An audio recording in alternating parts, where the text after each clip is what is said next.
Well, hello everybody, and welcome to this week's episode of Your Manchester with me, Ms. Belinda Scandal. And me, Mr. Mark Llewellyn. How are you? It's like deja vu. Well, it certainly is. I've aged just sitting on this sofa, you know. Just so have I. Yes, I have. I really have. But yes, we've had a lovely week. We were out yesterday, and Yes. and we've got a fun pack show. We have got a fun pack show. Tell me, have you ever been on the Orient Express? Yes. Have you? Several times, Did you actually. love it? Is it as posh as it looks? Oh, it is. It's lovely. Well, you know there was a murder set on there by No. Agatha Christie, and it was called Murder on the Orient Express. Was it? Yes. Now they're bringing that to the Lowry Are very, they? very soon, and that's going to be absolutely sensational, full of big characters. I love a big Yes, character. you could be very good on the Orient. I could see you. Who would I be? You could be a Russian countess. I could call myself Yeah. Countess Hujnika Bolokov. Oh, well, that's, Couldn't I? that's our contract with CBBC, isn't it? We lost half the audience there. But yes, I could see you mysteriously floating about. Literally, I don't think you can get this much weight to float. But anyway, it's the taking part into. Who would you be? I could see you as a Poirot, you know. Do you think so? Yes. With a little moustache? Yes, I could see you as a Poirot. You'd be very, Yeah. Oh, maybe we work on that for I Halloween. prefer to be a murderer. For Halloween? Yes. Oh, we could do a special, we couldn't could we? do a murder. Yes, we could have a murder. I've got a list of people. Have you? Yes, So have that I. we They're in could an murder. urn dotted Yes. about somewhere. Also, today, talking about big characters. Yes. What's your thoughts on Margaret Thatcher? Well, obviously a controversial character. Mhm. But you could, and I did meet her. Did you? Yes, I That's did. not a surprise, is it? And, eh? a couple of times, and she was very charismatic, I've got to Yes. say. But a big personality, the sort you don't get today, really, Mm-hmm. in politics, wasn't she? And you can see that by the amount of time she's portrayed now in films or TV or whatever. But I'm wondering, has she ever been portrayed on stage? Well, do you know, it's funny you should say that. We are 10 years into a show that portrays... It's a long show, isn't it? Yeah. It's like this. Yeah. Tell me about it. You're not the one that needs to have a shave every 4 hours. Now, listen, there is a portrayal of her that's been done called the Margaret Thatcher Queen of Soho. Oh, right. And it takes a form of Margaret Thatcher, had she not gone to be Prime Minister, had she not gone into politics, but had Right. actually become a disco diva. A what? A disco diva. A disco diva? Disco diva. Disco diva. Oh, sorry. Yes. Am I not as posh as you people from Bristol? No, my love, you're not. I didn't thought it was for 1 second. Well, that sounds absolutely fascinating. It's If not slightly fascinating. bizarre. Well, bizarre is what our show is all about today, because we've also sent our Josh to investigate Yes. the importance of black rubber, a cape, and a gimp mask. I wondered where he was. Yes. Are we getting him back? Well, I don't know. We're hoping he's not being Robin. Oh, that'll all become apparent later. It will indeed. Most of the jokes are unattainable. Right. Well, shall we Shall have we a crack little on look then? at what Choo should we get? choo, choo choo, choo choo. It's the Orient Express. Yes. Well, it is coming your way, Murder on the Orient Express, and we are very, very excited to welcome to the wonderful show that we have here at Your Manchester, Paul Keaton. Welcome to the show. How are you? I'm very well, Belinda. How are you? Very good. Tell us the story about this then. Well, it's set in the 1930s, and a group of people from around various points of the globe come together on the Orient Express to avenge a murder. What's your part within this? I play Hector McQueen, and he is the sort of personal assistant to the protagonist, which is called Mr. Ratchet, and I've been his subservient secretary for about a year. So Yes. what is your aspect within this? Are you a naughty character? Are you a good character? Well, that's sort of to be revealed, really. Everyone's got a bit of a dual role to play in the piece, and it gets revealed through the course of the play what their sort of role in everything is. Now, of course, this has been going for many, many years now, this story, and it has enchanted so many different generations. What do you think the secret of this is? I think Agatha Christie's got a knack of doing a twist on the usual whodunit and keeps you sort of guessing till the very end. I think that's what her enduring appeal is, and everyone loves a whodunit, don't they? So, And it's got one of the best detectives in this. This is, of course, Hercule Poirot. In relation to, I mean, what do you know about Hercule Poirot and, Agatha Christie in general? Was you a big fan beforehand? You know, I think you can't help but grow up on it. I saw Murder on the Orient Express and Death on the Nile when I was very young, and I've since rewatched them, and they feel a bit hokey now, but they're such great stories and they're brilliant characters, and you're bringing together such weird and wonderful characters in a sort of unique situation that it feels compelling, really. And this is, of course, set in a very unique setting. How are we bringing this to the stage? What are we going to be able to see on the stage? Well, you're going to see elements of the train, but I think if it was just set literally within one train carriage, it would be a bit restricted. So Lucy Bailey, our director, is doing something a bit more exciting and dynamic with it, and messing with the idea of the space and making it a bit more abstract, maybe. And why should people be investing within this particular show? I think because you're sure of a good night's entertainment. It's a classical play with 2 acts and with characters who are really interesting and compelling, and you're guaranteed a bit of relief on a evening at the theatre. Now, you mentioned there that there is a lot of characters in this. If there was one that perhaps you could be playing that perhaps you're not playing, which one would that be? Princess Dragomirov. She's the Russian aristocrat. I'd like to be her. Really? Good costumes. I haven't seen her costume yet, but it's bound to be brilliant. Yeah. It's the 1930s, and she's got loads of money, so she'll be dripping in jewels. Oh, how lovely. Sounds right up my street, that it very much does. Now, this, like I say, it's coming to the Lowry. When is it coming to the Lowry? The start of September. We're there for about 10 days. It's the very start of all our technical rehearsals there, so it's exciting. There's a lot of interest in this already within Salford and Manchester. I want people to get excited about this. In 3 words, how would you get people excited about this particular play? It's a rollicking good yarn. I like that. Paul, thank you so much for your time today. We look forward to this. So that looks absolutely amazing, doesn't it? Yes. I like the idea of that very, very much. So do I, Very, very much. Yes. I like that. Yeah, marvellous. Was it nice on the Orient Express? Yes, it was very nice. Is it as posh as everybody portrays it? Oh, it's very posh. You have to be very posh on it. The food is absolutely fantastic. I tell you what, go on. Food, or because it's posh food, hardly anything. No, it's all right, actually. And I tell you what you can do. Yes. In fact, we should do this. Oh, yes. In fact, I tell you what, we should find out if they'll have us on for free for some publicity. Well, yes. Because they do the Northern Bell, Orient Express from Victoria Station in Manchester. I've been on that as well. You can go for like a day out. To where, York? Well, they do York. I've been to Bath on it. I've been to the Chelsea Flower Show, to North Wales, all over. It's nice to know you're so down to earth. And you have, and I could go on that, and you could do the coal, couldn't you? I wouldn't mind doing the coal. You could be a stoker. That's where the noise is. Choo choo. Mm. Ooh. Ooh. And she does impressions as well. That's marvellous. Thank you. I'm here all week. I'm actually not, because we're gearing up for... You've not mentioned the set. What? It's a marvellous set, isn't it? I was away for a week, and it's utterly changed in here. It's because you've brought them plants, trees in. Yes, they came from a marvellous garden centre. Which garden centre is that, please? I have no idea. Daisy Nook Garden Centre, daisynook.com. Very kindly provided us with those. We are furnished. Yes. Our seating is furnished by a company called Mustard Tree. It's a charity, isn't it? Fabulous. And they're comfy. They are very comfy, aren't they? Yes, they are. It's all very comfy. Yeah. It's almost like we're trying to live in a certain type of era, which leads me, strangely enough, to a lady called Margaret Thatcher. Yes. Now, listen, whatever you can say about her, she was a strong character. She was a strong woman. Indeed, as we said at the start of the show. But too many times. Well, it's like repeating ourselves. But too many things did she say that were a bit controversial. Section 28, I will never, ever forgive her for, because that was just wrong. It was very, very wrong, that. But if we took her out of that and maybe ridiculed her a bit by putting her with no leadership qualifications and perhaps put her in front of a mirror ball where she would sing the hits of Donna Summer. Yes. And that would be quite good, wouldn't it? Yeah, it would. Well, that's exactly what this play has done. It's called Margaret Thatcher, Queen of Soho. Have a look at this interview with its main character who plays Margaret Thatcher. This is Matt Tedford. Well, joining us now, we are going to be talking about one of my most favourite people in the entire world, everybody, and a new interpretation of her story and her life, and indeed her endeavours. Yes, we are talking about Margaret Thatcher, the Queen of Soho. Welcome to the show, Matt. How are you? I'm very well. Thank you for having me. Now, tell us all about this then. What is it all about?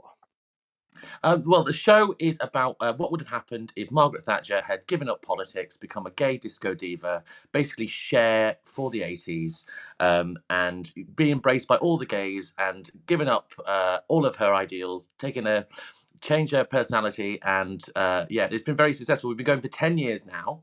It started off as a Halloween costume that I put on for my best friend during his Halloween party, and then she died, and we were very lucky, and we put on the show as a 15-minute piece 10 years ago at Theatre 503 in London, and then we've been on the Edinburgh Fringe for 10 years. We've done sold-out runs across the country, in the West End, in Edinburgh Fringe.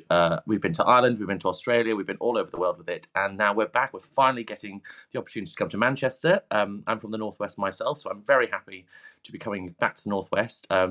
And very lucky that 10 years on, Margaret Thatcher is still managing to give gainful employment to Northerners in the UK. Well, she has to do a little bit of something, A doesn't little she, to bit, be a honest, little. with the yeah. way that she left the rest of the Northwest back in their day anyway. And True. not to mention the gays of the day as well, because she was, of course, Indeed. responsible for that lovely section we call like 28. Section She was 28, quite and that is what responsible for that. that is what the show is about. It is, of course, about Section 28. Myself, I was born in 1987, so I very much am a child of Section 28, and I remember very vividly what it was like being in school during that time and not being able to talk about being gay, or having teachers deny questions about being gay and all that sort of stuff. So yes, I'm very happy to be spreading the love and spreading the history of Section 28 at the same time through gay disco diva hits, It's Raining Men, all sung by Margaret Thatcher, and making people laugh in the process. How do you come about? How do you mould and become the character of Margaret Thatcher? Oh, I think, unfortunately, at this stage, like, it's very much where Matt stops or where Maggie begins. Sometimes the lines is very, very blurred. I have a lot of friends now, unfortunately, who refer to me as Maggie. Here at Edinburgh Fringe at the moment, I spend a lot of time on a day-to-day basis dressed as Maggie. So sometimes you go to bed after a few drinks and you wake up the next day and there are remnants of Maggie still on yourself, whether that be the wig, the pearl necklace, the tights, or whatever that may be. So yes, it can be quite a shock for people living with me. Going around the supermarket dressed as Maggie, going to the post office dressed as Maggie, going to have a bra measured in John Lewis on Princes Street in Edinburgh as Maggie. But yes, she's very, very much become part of my personality. Now, what if Margaret Thatcher had become this wonderful disco diva that you interpret her to be within your show? I mean, how much do you think her life would have been different had she become this person? Well, I think that it was interesting when we started writing the show. We sort of said that, on the paper, she is a strong, independent woman, quite androgynous, power dressing. She's certainly got an iconic look. She's very, very camp.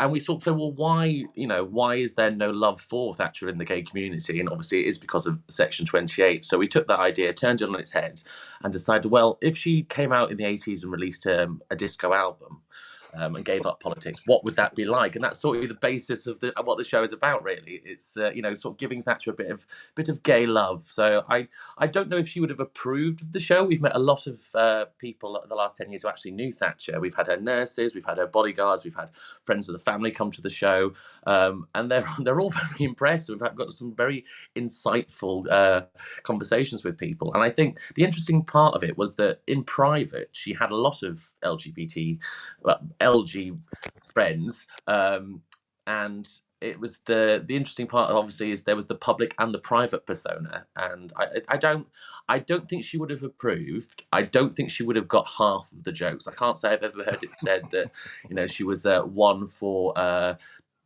jokes about double-ended dildos and fisting, but anything's possible. I mean, we all know that the Conservative Party is rife with it. So yeah, but I would have been interested to meet her. I've been very lucky to experience. I've been to the Foreign and Commonwealth Office for dinners dressed as Maggie. I've been and met members of Parliament as Maggie. I've been and met a lot of celebrities as Maggie. And it's interesting that people that have met her sort of open up to you. I've met people that fought in the Falklands. It's a lot of the time it's like therapy for people when you are dressed up in that outfit, and they do share all of their memories with you. So yes, I'm very lucky, I think, to have you come out on stage and everybody has a relationship with Thatcher, so you're instantly recognizable. What would your character of Margaret, if she was in an interview situation with the real Margaret Thatcher, what do you think one question would be that she would have asked? That's such a good question. I can't say. I think it would be, what's your favorite disco hit of mine? If you could be anybody for a day other than yourself, who would it be? And how do you find walking on the cobbled streets of the north? And how do you rest your feet at the end of the day? Honestly, I mean, as you well know, walking up and down in heels day in day out, you get a lot of women going, "Oh, you're very nimble on those heels. You're very nimble on those heels." And you sort of, after a while, you don't really think about it. But I would love to know how she deals with her bunions at the end of the day, and how she deals with her corns after walking 9 hours in a pair of heels. And how is Matt yourself dealing with the costumes that you're having to wear for this? Oh, I'm used to it now. Unfortunately, there are wardrobes I have that are just blue suits and pussy blow blouses. And you go certain places, and you do keep an eye out for like, that's a lovely handbag. That's a lovely pussy. Oh, that shade of blue in that Eastex suit. Oh yes. Oh, Jack Verd. That's very me. That's very me. She was known for her handbags. What do you keep in your handbag? A pint of milk. A lighter, a microphone, and a credit card, because you never want to be caught short when you're dressed as Margaret Thatcher.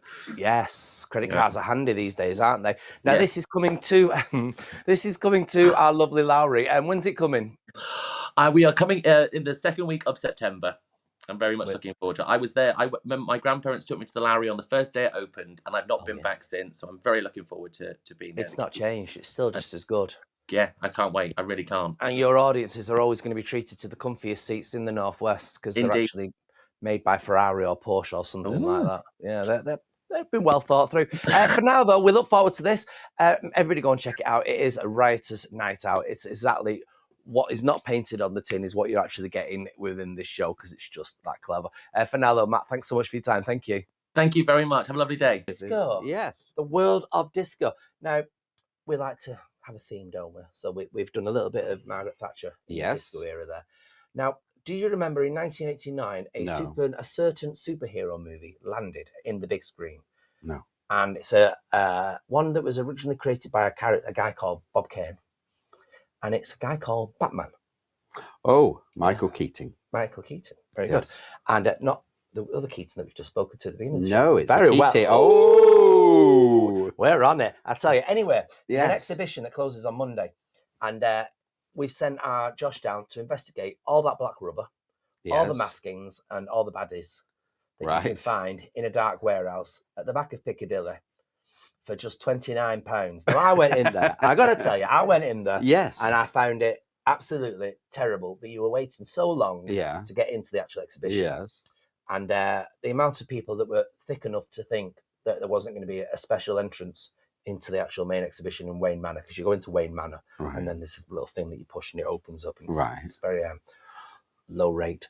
Anyway, so have a look at our Josh's report. This will tell you everything. I am outside Mayfield Depot here in Manchester, which is currently holding an exhibition celebrating 85 years of the iconic Cape Crusader. There's going to be a lot of the costumes seen in the films and the TV shows, including some facts that you may not know. So let's go and check it out. Come on. First debuting in 1939 with Detective Comics issue 37, Batman has become an icon in pop culture. The character became popular with young audiences in the 60s with the Adam West Show. Dark Knight eventually made its way onto the big screen in Tim Burton's 1989 Batman film. Multiple actors have played the role, whether that's in animation, video games, and the different cinematic movies. Warner Brothers has created this exhibition for the special anniversary of Batman, which has been shown first here in Manchester. This room had Batcave computers, a Batcycle, multiple props seen in the movies.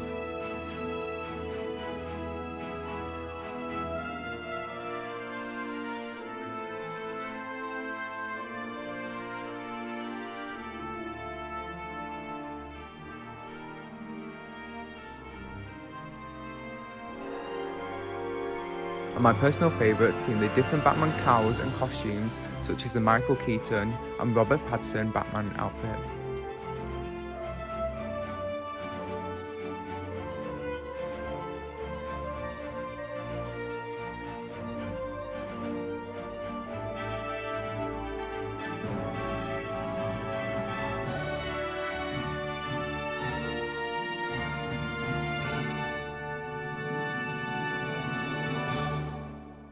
The next room is a quick trip to the asylum, to the Joker's room.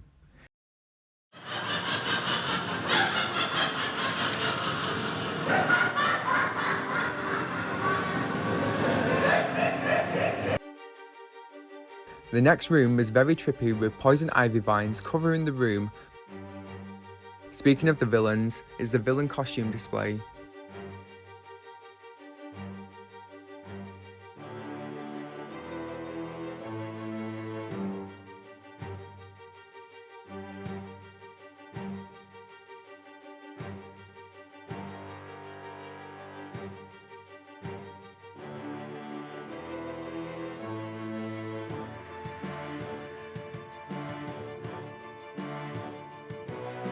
But my favourite has got to be seeing the Bat Tumbler from the Dark Knight trilogy.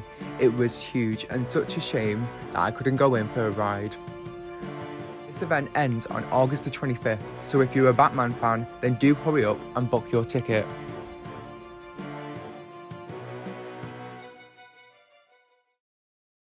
See what I mean? It's lots of little rooms there, isn't it? They've got nothing to do with anything. Well, it looked a bit Dark. low rent to me. Well, yeah. Like a room full of tin foil with some plastic eye. I thought the room with the masks looked very much like the entrance to Clone Zone.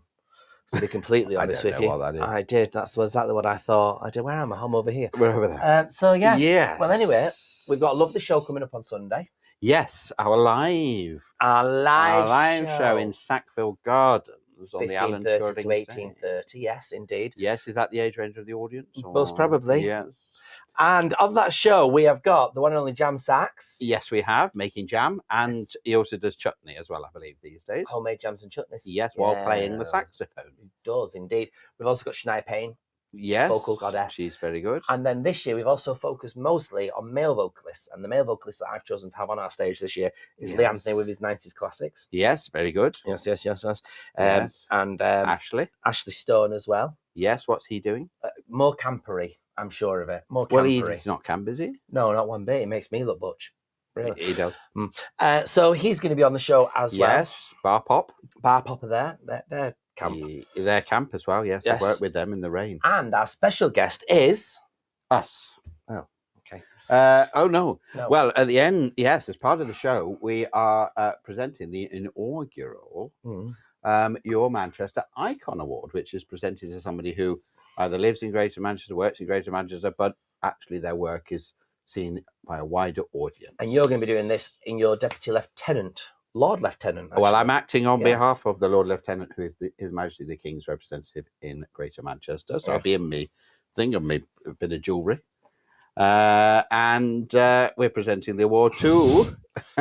You make my life easy. To the one, the only Barbara Knox, Dame Barbara Knox, MBE, yes. OBE, an all-round goddess. She is, Queen of the Cobbles. Queen of television. Well, she is. We know a fact about that, don't we? She's the second longest serving soap act.